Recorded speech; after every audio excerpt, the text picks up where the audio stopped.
How to fix fingerprint option missing from Android phone. Hello everyone, welcome back to our channel. So let's dive right in without wasting any time. Also make sure to watch this video till the end.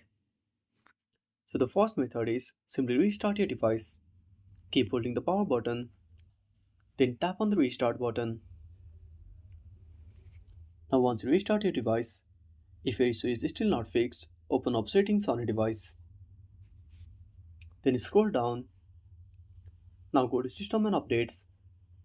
Then go to software update and update your device to the latest version. Then simply go back. Now go to security and privacy. Now scroll down, then tap on device unlock. Now tap on fingerprint. Again tap on fingerprint.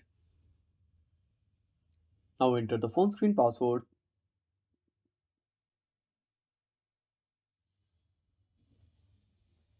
Now set up your fingerprint.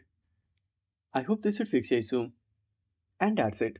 Thanks for watching. Make sure to subscribe our channel and hit the bell icon. See you in the next video.